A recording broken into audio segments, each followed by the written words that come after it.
Assalamualaikum warahmatullahi wabarakatuh. Bismillahirrahmanirrahim. Alhamdulillahirabbil alamin wassalatu wassalamu ala sayyidina Muhammadin wa ala alihi washabihi ajmain. Amma ba'du.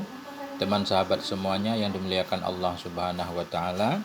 Kita lanjutkan belajar membaca kitab Al-Hikamul Athaiyah Ibni Atha'illah As-Sakandari rahimahullah, syarah Syekh Ibnu Abbad An-Nafadhi Ar-Rundi rahimahullahu taala.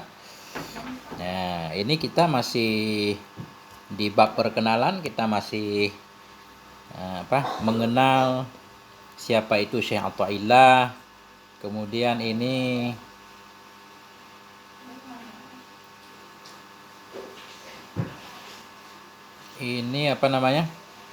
mengenal Syekh Atha'illah. Ini tentang judulnya, bismillahirrahmanirrahim, Asruhu min nahiyataini as-siyasiyah wal ijtimaiyah. Masanya Syekh rahimahullah dari dua sisi politik dan sisi sosial kemasyarakatan ketika itu. Taqa'u hayatu sufina as-sakandari kulliha ibana hukmi daulatil mamalikil bahriyatil lati kana awalu mulukiha al-mu'izzu Aibek at-Tarkamani al-mutawaffa sanah 656. Terjadilah oleh kehidupan sufi kita yaitu As-Sakandari kulliha, seluruhnya kehidupan beliau, ibana hukmi pada pertengahan pemerintahan Daulah Mamalik Al-Bahriyah, di mana adalah awal rajanya itu namanya Al-Mu'izzid Bik Tarkamani yang diwafatkan pada tahun 656. Artinya beliau hidup pada masa kekuasaan Mamalik di Mesir ketika itu. Yang raja pertamanya namanya Al-Mu'izz Aibik, kayaknya bacanya ya. Wa kanatil hayatu siyasiyatu fi Misra fi nisfil akhiri min al-qarni as-sabi'il hijri ghaira mustaqirrah min nahiyati siyasiyah. Adalah kehidupan politik di Mesir pada pertengahan akhir dari abad ke-7 Hijriah itu ghaira mustaqirrah, tidak tenang, min nahiyati siyasah, dari segi politik. Jadi kehidupan politik ketika itu kacau balau. Kenapa? Li'anna tatara harabu salatinil mamalik.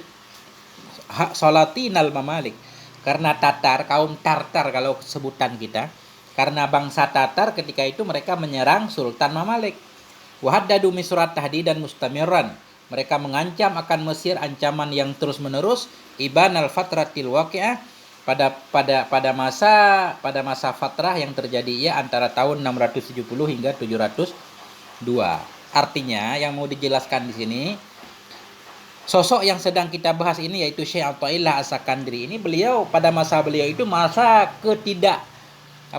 ketidaktenangan negeri, politik sedang kacau balau. Wa kadzalika kana nizamul hukmi istibdadan, demikian pula adalah sistem hukum. Nizamul hukmi ini sistem pemerintahan. Demikian pula adalah sistem pemerintahan ketika itu istibdadian. Istibdadian bahasa kita otoriter, kejam. Nah, rezimnya kejam. Yanfaridu fi salatinu bi jami'i sultat. Tersendirilah dalamnya pemerintahan oleh raja-raja bi jami'i sultat, dengan semua kekuasaan. Artinya kekuasaan tertinggi dipimpin oleh rajanya, semua keputusan ada di tangan raja. Panglima perang kadang raja, semua hukum orang pokoknya apa kata raja lah. Kalau kata raja bunuh, potong. Nah, itulah pemerintahan zaman dulu, zalim. Nah, demikianlah adalah sistem pemerintahan itu istibdadian, otoriter, tersendiri dalamnya pemerintahan oleh penguasa-penguasa dengan semua kekuasaannya. Semua kekuasaan dipimpin oleh orang pemimpin tertinggi. Wakasiram makanat tahdusul fitan wal mu'amaratu bainal mamalik wassalatin. Wakasiram sering banget adalah terjadilah oleh fitnah dan mu'amarah. Mu'amarah semacam pemberontakan, mu'amarah permuafakatan jahat ya. Sering banget terjadilah oleh fitnah dan mu'amarah bainal mamalik, antara mamalik dan para sultan, tam'an fil wusuli, karena ketamakan fil wusuli untuk sampai kepada pemerintahan. Falam yakun samah istiqrarun dakhiliyun aidan. Maka tidak ada di sana itu ketenangan di dalam negeri pula. Artinya dalam Mesir itu sendiri nggak damai. Belum lagi ada ancaman dari luar, bangsa Mongol, Tartar selalu mengancam. Jadi suasana politik tidak tenang. Kita mau lihat di sini, nanti Syekh Athaillah itu berada di pihak mana? Karena kelompok masyarakat ketika itu terbagi-bagi. Apakah beliau termasuk sosok yang pro penguasa, nanti bisa disebut sebagai ulama kerajaan, atau pro rakyat? Ini yang penting. Nah, wa kana sukkanu Misra yang qasimuna ila tabaqataini mutamayyizaini tamaman. Dan adalah penduduk Mesir ketika itu yang qasimun terbagi mereka kepada dua tingkatan yang berbeda keduanya secara sempurna. Ada dua golongan besar dari masyarakat Mesir ketika itu. Ihdahuma tabaqatul mamalik, salah satu ihdaha yang pertamanya itu tabaqatul mamalik, yaitu tingkatan mamalik. Mamalik ini para para pembesar lah, orang-orang terhormat dalam negeri, para pejabat. Wahyal fi'atul qalilah minal hukamil askariyyin alladzina yumassiluna aristokratiyah. Dianya golongan mamalik. Fi'atul qalilah itu golongan yang sedikit minal hukamil askarin, daripada hakim-hakim pemerintah.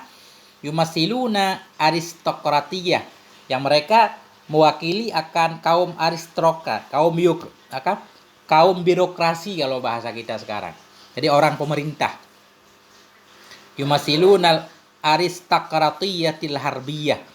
Nah, jadi mamalik ini yaitu kelompok kecil dari kaum pemerintahan, golongan pemerintah. Wal ukhra hiyal ammatu minal misriyin. Golongan yang lain yaitu golongan ammah, masyarakat umum dari orang-orang Mesir. Jadi penduduk kota dibagi dua, penduduk Mesir. Ada satu kaum bangsawan, birokrat, para orang pemerintahan. Yang satu lagi masyarakat umum. Walam yakun lahum ayu sautin fi hukmil bilad, dan tidak adalah bagi mereka masyarakat umum itu ayu sautin, suara apapun dalam hukum negeri. Artinya suara mereka tentunya tidak dipakai. Masyarakat kan penguasa kalau pengen memutuskan sesuatu nggak pernah nanya kepada rakyat kalau sistem kerajaan. Artinya masyarakat umum yang tidak punya pengaruh sama sekali dalam masalah kepemerintahan. Jadi Syekh Athaillah ini berada di pihak mana? Wa ila janibi hataini tabaqataini tabaqatun salisa, dan kepada sisi dua ini golongan itu ada golongan yang ketiga. Ini ada golongan satu lagi, golongan ketiga. Wa hiya wa in kanat min sya'bi illa anna afradaha kanu yatamatta'una bi ihtirami salatin. Dianya golongan ketiga sekalipun ada ia dari masyarakat juga, minasya'bi dari rakyat, melainkan bahwa sungguh bagian-bagiannya, afrad-afradnya orang itu, golongan ketiga ini adalah mereka bersenang-senang juga bi ihtirami salatin, dengan mendapatkan penghormatan dari penguasa. Jadi golongan ketiga ini walaupun dia dari masyarakat, melainkan pribadi-pribadi, sosok-sosoknya itu kadang mereka agak nyaman sedikit karena para penguasa menghormati mereka. Siapa mereka golongan ketiga? Wa kanat hadhihi tabaqah yal hailul wahidu baina istibdadi salatin wa sya'bi. Dan adalah ini golongan ketiga itu, dialah itu yang menghalangi wahid, penghalang satu-satunya antara kedoliman penguasa dan rakyat. Jadi golongan ketiga ini golongan yang sedikit bisa membentengi antara jahatnya raja, kedoliman raja terhadap masyarakat. Jadi golongan inilah antara lain para ulama. Jadi para ulama kan bisa memberi nasihat kepada para raja untuk berbuat adil kepada rakyatnya. Nah, itu ulama-ulama yang baik tentunya. Ini golongan yang ketiga ini. Nah, wa kana hadhihi tabaqah adalah ini golongan-golongan ketiga, hiyal hailul wahid. Dia itu penghalang satu-satunya baina istibdadi salatin, antara kedoliman penguasa dan rakyat. Wa hiya tabaqatul ulama minal fuqaha wa sufiyah. Dianya golongan ketiga itu golongan para ulama baik dari fuqahanya dan dari sufiyahnya. Nah, kita lihat Syekh Athaillah ini. Wa kana ibnu Athaillah min haitsu huwa faqihun wa sufiyyun baridun fi asrih min hadhihi tabaqah. Dan adalah Ibnu Athaillah min haitsu ditinjau dari sisi beliau itu seorang faqih, seorang sufi, baridun fi asrih, seorang faqih sufi yang muncul, yang terkemuka di masanya. Min hadhihi tabaqah, beliau masuk golongan ini. Jadi beliau golongan para ulama yang para penguasa juga menghormati beliau. Cuma kelebihan beliau ini, fakana la yakhsha ba'sa haula'i salatin. Maka adanya beliau itu tidak takut, beliau akan kejahatan mereka penguasa. Artinya beliau ini seorang yang berani amar ma'ruf nahi mungkar, enggak takut kepada sultan-sultan yang jahat. Wa yara anna min ahammi wajibati sufi amral mulukil ma'ruf wa nahyahum anil munkar idza kanu ala ghairi jaddatil qawimah. Wa yara, dan melihat ianya Ibnu Athaillah bahwa sungguh sebahagian ahammi wajibati sufi, sebahagian dari kewajiban-kewajiban sufi yang paling penting itu amral muluk, memerintahkan para raja dengan yang ma'ruf, wa nahyahum, melarang mereka dari kemungkaran, idza kanu ala ghairil jaddatil qawimah, bila adalah mereka para raja berada di atas jalan yang bengkok, yang tidak lurus. Nah ini. Jadi Syekh Athaillah itu orang yang berani. Beliau berpandangan bahwa kewajiban sufi yang paling penting yaitu dia harus amar ma'ruf, memerintahkan para raja untuk melakukan yang baik, melarang raja dari kemungkaran ketika raja melenceng dari jalan kebenaran. Warahmata bijami'il ibad. Warahmata ini masih atah kepada amra. Melihat ianya Syekh Athaillah, sebahagian dari tugas penting seorang sufi yaitu ar-rahmah, sayang bijami'il ibad, sayang kepada semua hamba Allah, wasyafaqata bil fuqara, sayang kepada orang fakir, wal intisara lahum, membela mereka, wa taqdimahum alal aghniya, selalu mendahulu mereka dari orang-orang kaya, wa bana'id dunya minal muluk wal umara, mendahulukan orang fakir di atas orang kaya, di atas anak-anak dunia, baik anaknya para raja atau para umara. Nah, anak dunia baik para raja ataupun para umara, para pejabat. Di mana kita tahu kalau Ibnu Athaillah ini orang yang suka amar ma'ruf nahi mungkar? Apakah sejarah menakalkannya kepada kita? Wali Ibnu Athaillah fi hadza mauqifun masyhudun yaqulu an nafsihi fi lataifil minan. Dan sabit bagi Syekh Athaillah pada ini masalah itu mauqifun masyhur. Beliau punya posisi, punya pandangan yang masih bisa dilihat. Yaqulu an nafsi, beliau berkata untuk diri beliau, fi lataifil minan, dalam kitab beliau Lataifil Minan. Apa kata beliau? Beliau mengisahkan tentang kisah beliau dengan para penguasa. Walamma jitama'tu bi sultanil malikil mansuri lajin rahimahullah qultu lahu. Manakala aku bertemu dengan Sultan Al-Malikil Mansur Lajin rahimahullah. Ya, ini sultan baik berarti. Kata beliau, karena beliau mengucapkan rahimahullah. Manakala saya bertemu dengan Sultan Malikil Mansur Lajin rahimahullah, qultu lahu, aku berkata baginya sultan, yajibu alaikum syukru lillah, wajib kepada kalian oleh bersyukur kepada Allah. Kalian para raja harus bersyukur. Fa innallaha qarana daulatakum birraha, karena Allah menyertai Allah akan negeri kekuasaan kalian, daulatakum, negeri kalian, birraha, dengan kemakmuran. Wan syarahat qulubur ra'aya lakum, dan tercurahlah oleh hati rakyat terhadap kalian. Artinya kalian para raja semuanya harus bersyukur karena kerajaan kalian ini dalam keadaan makmur. Ini kemakmuran tentunya datang dari Allah, dan rakyat juga mencintai kalian semuanya. Warraha amrun la yastati'ul muluku taksibuh, kemakmuran itu satu hal yang tidak mampulah oleh para raja untuk mendapatkannya. Jadi kemakmuran enggak bisa dicari kalau enggak diberikan oleh Allah. Walastijlabuhu, jadi kemakmuran itu satu urusan yang tidak mampulah oleh para raja untuk mendapatkannya, atau istijlabuhu, untuk mendatangkannya. Kama yatakassabunal adla wal juda wal ata, sebagaimana mereka mempraktekkan akan keadilan, kedermawanan dan pemberian. Kemakmuran hal yang rumit, begitu negeri kita makmur, ini merupakan rahmat dari Allah yang harus disyukuri. Qala, berkata ianya sultan, wa ma huwa syukur, apa itu syukur? Qultu, aku berkata, kata Syekh Athaillah, asyukru ala salasati aqsamin, syukur itu ada 3. Syukurul lisan, syukurul arkan, syukurul jinan. Ada syukur lidah, ada syukur badan, ada syukur hati. Fa syukurul lisan at-tahaddus bin ni'mah, syukur lisan itu menceritakan nikmat. Allah Ta'ala, Allah berfirman, wa amma bi ni'mati rabbika fahaddis, adapun dengan nikmat Tuhanmu maka ceritakan olehmu. Artinya tidak mengingkari nikmat Tuhan, meyakini bahwa nikmat yang datang itu dari Allah, sebagaimana nikmat kemakmuran misalkan. Wa syukrul arkan al-amalu bi taatillah, adapun syukur badan yaitu mengamalkan, mempraktekkan taat kepada Allah. Allah Subhanahu wa taala berfirman, i'malu alu Daud syukra, mempraktekkan oleh keluarga Daud akan syukur. Jadi syukur itu harus ada prakteknya, bukan hanya dengan lidah. Wa syukrul jinan al-i'tiraf bi anna kulla ni'matin bik aw bi ahadin minal ibad hiya minallah. Syukur junan, syukur hati yaitu mengakui i'tiraf, mengakui dengan bahwa sungguh semua nikmat yang ada padamu atau pada siapapun dari hamba-hamba itu semuanya datang dari Allah. Itulah syukur. Allah berfirman, "Wa ma bikum min ni'matin faminallah." Apapun yang ada pada kamu dari nikmat semuanya dari Allah. Faqala, berkata ianya raja.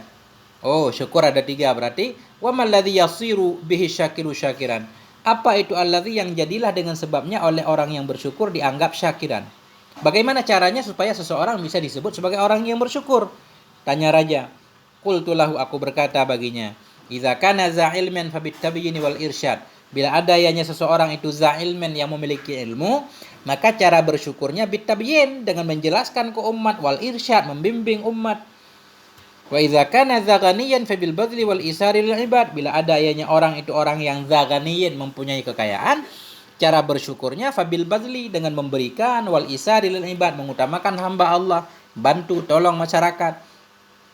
Wa idza kana zajahin fa bi dhaharil adli fihim.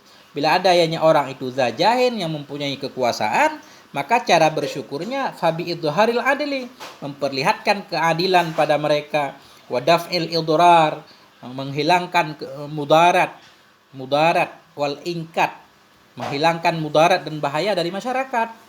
Nah, itu kata Syekh Athaillah. Fahada mauqifun musyrifun waqfuh. Maka bermula ini itu satu posisi yang mulialah oleh apa namanya?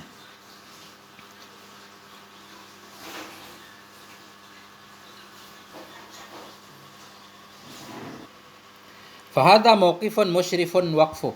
Maka bermula ini itu posisi yang mulialah oleh menempatinya. Ini bukan hal sembarangan, artinya berani berbicara lantang seperti itu di depan penguasa. Nah. Fahada mauqifun musyrifun waqafahu Ibnu Athaillah min ahadi salatini asri. Maka bermula ini itu satu posisi yang mulia yang mengambil akannya oleh Ibnu Athaillah daripada salah seorang penguasa pada masanya. Artinya beliau berani kan ngomong seperti itu di depan raja. Yang tawi ala alwi himmati, yang mengandung ia kepada ketinggian tekad beliau, wa syiddati zuhdihi fid dunya, menunjukkan kepada sangat-sangat zuhud beliau dalam dunia. Wa wasiqatihi billah, dan menunjukkan kepada betapa percayanya beliau kepada Allah dan kepada diri beliau. Jadi beliau hati berani, beliau tentunya meyakini apapun yang terjadi semuanya kehendak Allah. Artinya beliau enggak takut terhadap serangan sultan sekalipun. Bahwa sufhatun musyrikatun fi tarikh tasawuf fil Misri. Ini merupakan lembaran yang bersinar, lembaran yang bercahaya dalam sejarah sufi Mesir. Tubayyinu anna sya'ba lam yakun yastakinu daiman li salatinihi al-mustabiddin. Yang menjelaskan ya bahwa sungguh bangsa Mesir ketika itu lam yakun, tidak ada ya itu yastakinu, tunduk selama-lamanya bagi penguasa-penguasa yang otoriter, yang zalim. Artinya tidak semua masyarakat Mesir itu tunduk kepada rajanya yang zalim. Ada satu dua yang tetap berani amar ma'ruf nahi mungkar. Wa inna makana min abnaihi sufiyun ka ibni Athaillah yaqifu fi wajhi sultani minhum ya'idhuhu hina yarahu muhtajan ilal wa'di. Dan hanya saja ada daripada anak-anaknya Mesir itu seorang sufi seperti Ibni Athaillah yaqifu fi wajhi sultan, yang berani berdiri ia di hadapan sultan, penguasa dari mereka, ya'idhuhu memberi nasihat kepada sultan, hina yarahu muhtajan ketika melihat kalau sultan itu butuh kepada nasihat, wa yahussuhu fi ibaratin balighah, mengajak sultan dalam satu ungkapan yang balighah, yang indah, yang singkat padat, ala anna syukra ni'matil mulki wal jahi was sultan, satu ibarat yang baligh kepada bahwa mensyukuri nikmat kerajaan, nikmat pangkat, nikmat kesultanan itu la yakunu, tidak ada ya kecuali dengan mewujudkan keadilan, illa bitahqiqil adalatil ijtimaiyah bainan nas, melainkan dengan mewujudkan keadilan sosial di antara masyarakat. Artinya tidak perlu bermudahanah, bukan seorang penjilat. Beliau berani menyatakan dengan bahasa yang jelas kepada penguasa bahwa cara mensyukuri nikmat kerajaan, nikmat kekuasaan, nikmat kepemimpinan, yaitu dengan cara mewujudkan keadilan di masyarakat. Wa daf'il idrari wal inkadi anir ra'yah, dengan menghilangkan bahaya dan kemudaratan dari rakyat. Nah, inilah antara lain kata Syekh Athaillah. Kemudian kita lanjutkan sedikit lagi. Ini baca cepat aja, nggak detail, nggak nyerap ini. Karena ini masih tentang mukaddimah. Wafatuhu wa qabruhu wa masjiduhu. Ini wafat beliau, kubur beliau, dan masjid beliau. Ba'da hayatin khassasat lid da'wah ila tariqillah wa tarbiyatis salikin tuwfiya sufina as-Sakandari fi syahri Jamadil akhirah. Sesudah kehidupan yang telah dikhususkan akan dianya kehidupan untuk dakwah, untuk berdakwah kepada jalan Allah, untuk mendidik para salikin. Wafatlah sufi kita as-Sakandari ini pada bulan Jamadil akhir tahun 709. Beliau wafat di tahun 709. Wa kanat wafatuhu bil madrasatil mansuriyati bil Qahirah. Adalah wafat beliau itu di sekolah Mansuriyah di Mesir, di Kahirah. Wa yarjihu Dr. Taftazani anna Ibnu Athaillah qad tawalla tadrisa fi hadhil madrasah. Dan menguatkan oleh Dr. Taftazani bahwa sungguh Ibnu Athaillah beliau telah mengurus bagian pendidikan di sekolah ini juga. Wa annahu qad wafatuhu maniyatuhu biha, dan bahwa sungguhnya beliau itu qad wafatuhu mengambil akan beliau oleh kematiannya biha di sekolah. Artinya menurut Syekh Taftazani ketika beliau membahas tentang Syekh Athaillah, beliau menyatakan dalam kitab beliau bahwa Ibnu Athaillah memang orang yang berkecimpung di bidang pendidikan di sekolah Mansuriyah ini. Sekolah yang dibangun oleh Sultan Mansur tadi. Bahkan beliau meninggalnya di situ. Wa dzakara al-Manawi anna Ibnu Athaillah dufina bil Qurafah bi qurbi Banil Wafa. Menyebutkan oleh Al-Manawi bahwa sungguh Ibnu Athaillah beliau dufina dikuburkan di Qurafah. Di Qurafah di satu tempat bi qurbi Banil Wafa, di dekat Bani Wafa. Waqad haddadal Ustadz Muhammad Ramzi, dan sungguh telah membatasi, menjelaskan secara detail oleh Ustadz Muhammad Ramzi maudhi'a qabrihi, tempat kubur beliau, kubur Syekh Athaillah. Fadzakara ma nasahu, maka menyebutkan ianya Syekh Muhammad Ramzi akan ma yang bermula nasmanya ini. Kubira, artinya kubira qabru Ibnu Athaillah as-Sakandari la yazalu mawjudan bijabanati Sayyidi Ali Abil Wafa al-kainati tahta Jabalil Maqtam minal jihad syarqiyah li jabanatil Imamil Lis. Apa kata Syekh Muhammad Ramzi? Bermula kubur Ibnu Athaillah as-Sakandari itu la yazalu, senantiasa ia ada mawjud bijabanah, di dekat Said Ali Abil Wafa, yang ada ia di bawah Bukit Maqtam di arah timur, li jabanatil Imam Lis, dekat Imam Lis. Wali Ibni Athaillah masjidun yunsabu ilahi bil Iskandariyah, dan sabit bagi Syekh Athaillah itu ada satu masjid yang dinisbatkan masjid itu kepada beliau di Iskandariyah. Artinya di Iskandariyah ada satu masjid yang orang menyatakan masjid beliau, Masjid Syekh Athaillah. Zakarahu Ali Mubarak fi khutatih, menyebutkan akannya oleh Ali Mubarak dalam tulisannya Ali Mubarak. Syekh Ali Mubarak menyatakan bahwa di Iskandariyah ada satu masjid yang dinamakan dengan Masjid Syekh Athaillah. Wa qala innahu masyhurun bil Iskandariyah, berkata ianya Ali Mubarak, sesungguhnya masjid itu masyhur di daerah Iskandariyah. Wa tabarahu minal masajidil jami'ah fiha, dan menganggap ia akannya masjid dari masjid-masjid jami'ah dalamnya Iskandariyah. Artinya termasuk masjid besar, yang masjid jami'ah istilahnya masjid yang digunakan untuk salat Jumat juga. Bismillahirrahmanirrahim. Ini panjang, ini beberapa kali baca tentang beliau.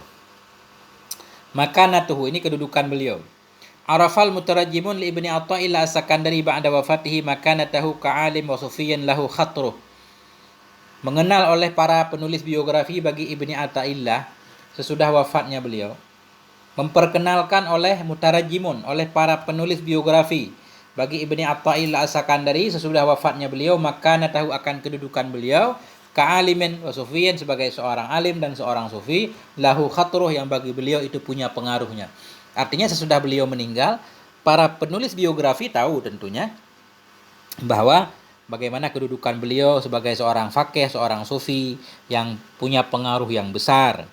Wa haula'il mutarajjimun laisu jami'an min kuttabi tarajimi sufiyah. Dan mereka para penulis biografi laisu jami'an, tidaklah semuanya berdasarkan dari penulis-penulis biografi para sufi. Jadi informasi yang kita dapatkan tentang Syekh Athaillah bukan hanya dari penulis biografi sufi, bukan. Wa innama ghalibatuhum ghalibiyatuhum minal muwarikhin, hanya saja kebanyakan mereka penulis biografi itu dari penulis sejarah. Kenapa ini penting? Karena kalau tentang kehebatan Syekh Athaillah ditulis oleh penulis sufi, karena mereka sama-sama sufi, bisa saja menambah dan mengurangi. Nah, biasanya kan kaum sufi suka memuji, mengangkat gurunya berlebihan. Jadi nanti informasinya jadi kurang meyakinkan. Tapi karena berita yang kita dapatkan tentang Syekh Athaillah ditulis oleh para sejarah bukan para penulis, bukan kutabi tarajimi sufi, bukan penulis biografi sufi saja. Maka ini lebih meyakinkan lagi. Nah, wa innama ghalibiyatuhum minal muwarikhin, hanya saja kebanyakan mereka para penulis yang menulis tentang Syekh Athaillah itu dari muwarikhin, dari sejarah, wa kuttabi tabaqatil fuqaha, dan dari penulis-penulis tabaqat fuqaha. Walaysa min syakkin fi anna syahadatil muwarikhin wa kuttabi tabaqatil fuqaha adallu ala manzilatihi min syahadati sufiyati anfusihim. Walaysa minasyak, dan tidak diragukan lagi bahwa sungguh kesaksian para penulis sejarah, kesaksian pada para penulis tabaqat fuqaha adallu itu lebih menunjukkan kepada kedudukan Syekh Athaillah min syahadati sufiyah, daripada kesaksian para sufi anfusihim, diri mereka sendiri, lahu baginya Syekh Athaillah. Jadi dengan kita baca kehidupan beliau dari penulis biografi, penulis kitab tabaqat, itu lebih menunjukkan kepada kedudukan beliau daripada kalau yang menulisnya cuma kaum sufi saja. Nah, li'annaha takunu adatan ab'ada anit tahayyus. Li'annaha takunu adatan. Karena bahwa sungguhnya sufiyah ada ia pada adat. Karena bahwa kaum sufiyah ada ia pada adat ab'adu anit tahayyud. Itu jauh dari netral. Ya, dan wal mubalaghah fi dzikril manaqib, terlalu berlebihan dalam menyebutkan kelebihan. Begitulah. Biasanya kalau gurunya karomah kan bisa ditambah-tambah segala macam, biasa. Kayak sekarang. Nah, jadi ini menunjukkan beliau memang tokoh yang luar biasa, karena kisah beliau bukan hanya didapatkan dalam kitab-kitab sufi, tapi dalam kitab tabaqat dan dalam kitab sejarah. Waqad tanabba'a lahu ustadzuhu al-Mursi bihadhil mandilah allati asyara ilaiha al-mutarajjimun wa katsirun ghairuhum min qablu. Dan sungguh telah tanabba memprediksi, dan sungguh telah memprediksi baginya Syekh Athaillah oleh guru beliau Al-Mursi, Syekh Abbas Al-Mursi, bihadhil mandilah, dengan ini kedudukan, allati asyara ilaiha, kedudukan yang telah diisyarahkan kepadanya oleh para penulis biografi dan oleh kebanyakan selain mereka daripada sebelumnya. Jadi bahwa Syekh Athaillah di kemudian hari akan menjadi sosok yang luar biasa, ini sudah diprediksikan oleh guru beliau, yaitu Syekh Abu Abbas Al-Mursi. Kapan itu terjadi? Lamma kana yarahu min dzakaihi wa mulazamati lahu. Manakala ada ianya Syekh Mursi melihat ia akan Syekh Athaillah dari kecerdasan beliau, dari mulazamahnya, terus-terusnya beliau bersamanya Syekh Abu Abbas. Beliau tidak pernah meninggalkan guru beliau selama 12 tahun kalau nggak salah.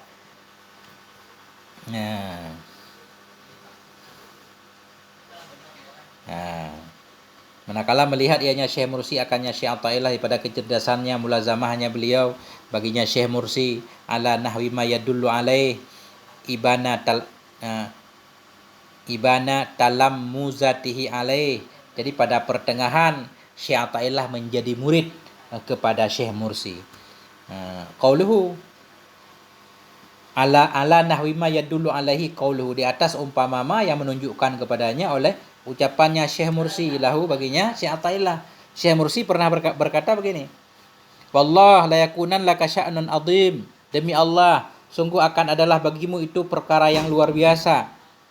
Wa qauluhu aidan, dan ucapannya Syekh Mursi pula, ilzam fa wallah, lazimkan olehmu, maka demi Allah, maksud lazim tetaplah olehmu, istiqomahlah kamu demi Allah. La in lazimta la takunanna muftiyan fil madhhabain, jika engkau mulazamah terus menerus, niscaya jadilah engkau itu akan menjadi mufti dalam dua mazhab. Engkau menjadi ahli dalam dua mazhab. Yuridu madhhab ahli syariah, menghendaki ianya Syekh Mursi, yaitu mazhab ahli syariah, ahlul ilmi dhahir, dan mazhab ahli hakikah, ahlul ilmi batin. Dan pada akhirnya memang nyata beliau itu ahli di dua bidang. Di bagian ilmu syariah ahli, di bagian ilmu hakikat tasawuf juga memang tokoh besar. Wa yaqulu anhu sahibud dibajil mazhab, berkata tentang Syekh Athaillah oleh pemilik ad-dibajil mazhab. Apa kata beliau? Kana jami'an li anwa'il ulum min tafsirin wa hadisin wa fiqhin. Adanya Syekh Athaillah itu jami'an. Beliau memiliki semua li anwa'il ulum, bagi berbagai macam ilmu, min tafsirin, baik ilmu tafsir, ilmu hadis, ilmu fiqh, nahwu wa usul dan lain-lain.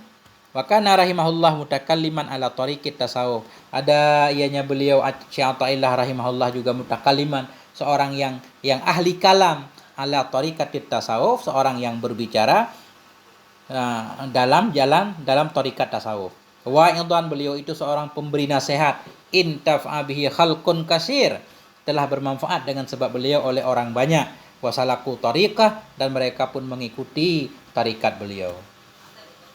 Ini kesaksian para ulama. Wa qala anhu Tajuddin As-Subki, berkata tentang Syekh Athaillah oleh Tajuddin As-Subki al-Mutawaffatun 771.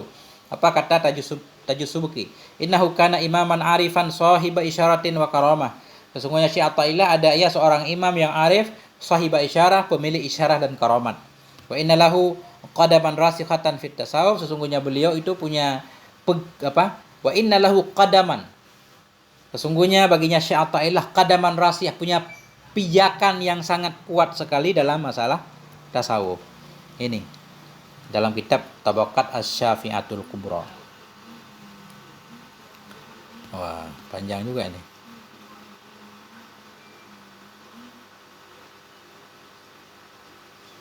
Waduh, ternyata panjang banget. Mukadimah, baca semua jangan.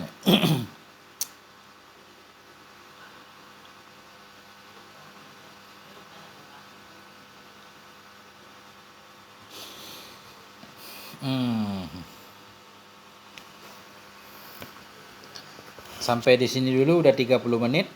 Insya Allah nanti kita lanjutkan lagi pada waktu dan kesempatan yang berbeda. Walhamdulillahirabbil alamin. Wassalamualaikum warahmatullahi wabarakatuh.